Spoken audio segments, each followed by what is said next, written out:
Have you ever heard of Grizzly 399?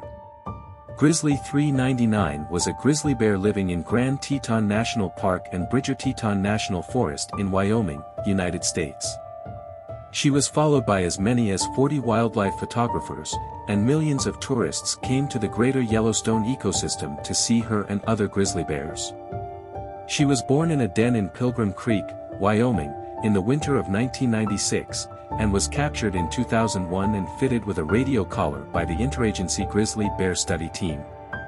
She was the 399th bear to be tracked with this method as part of the long-term research project.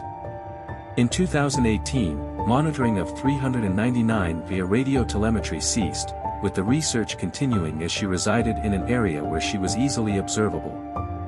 399 reached the age of 21, becoming older than is usual for a grizzly bear, as more than 85% of them are killed because of some kind of human activity before they reach old age.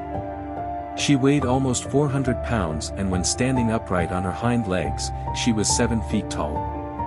Unlike the typical grizzly, she lived in close proximity to humans. Although she was not particularly concerned with their presence, scientists have speculated that this was in response to a death of a cub in a more remote area, so she wanted to avoid that area. She never killed a human, despite at least 2 known close encounters. Grizzly 399 successfully reared many progeny, including 22 cubs and grand cubs.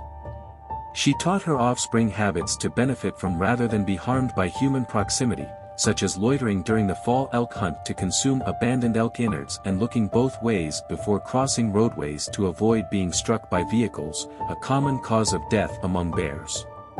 Despite this, at least 3 of her cubs were killed due to human encounters, including Grizzly 399's only 2016 cub, nicknamed Snowy because of his whitish-blonde facial coloration.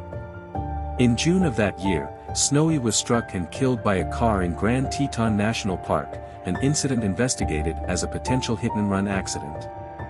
In all, she lost half of her descendants due to encounters with people or male bears. On May 21, 2020, a wildlife photographer saw Grizzly 399 coming out of hibernation in Pilgrim Creek with 4 cubs. This was her largest brood to date. On May 16, 2023, she emerged from hibernation and appeared in the area of Pilgrim Creek in Grand Teton National Park, and was seen with a single cub. At age 26 or 27, this made her the oldest female bear known to have reproduced in the greater Yellowstone ecosystem. Unlike the typical bear, Grizzly 399 regularly gave birth to triplets rather than twins. This typically has a paradoxical effect on the bear population, as a mother bear with 3 cubs expends significantly more energy in caring for them, which can potentially decrease rather than increase the survival rate. Grizzly 399, conversely, typically handled triplets well, and one of her triplet cubs also grew to be a prolific mother and was tagged for research as Grizzly 610. In 2011, Grizzly 610 had twins, while Grizzly 399 had another set of triplets. The scientists observing the bears were concerned due to 399's advanced age, but to their surprise Grizzly 610 amicably adopted one of her mother's triplet cubs. Grizzly 399 was known to be habituated to people when near roads and lightly developed areas. A researcher determined that she sought out these roadside areas rather than backcountry because it was safer for her cubs, which male bears often attempted to kill. The fact that she spent so much time near roads also contributed to her popularity.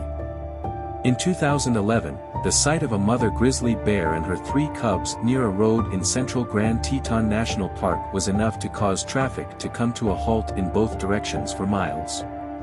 In Willow Flats, Grizzly 399 taught each set of cubs to hunt elk calves within view of the guests at Jackson Lake Lodge.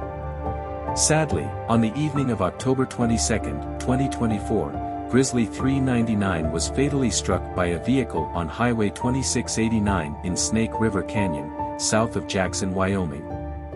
The bear's identity was confirmed through ear tags and a microchip. So, had you ever heard of Grizzly 399 before today? Did anyone have the privilege of seeing her in person? Let us know in the comments. Thank you for watching.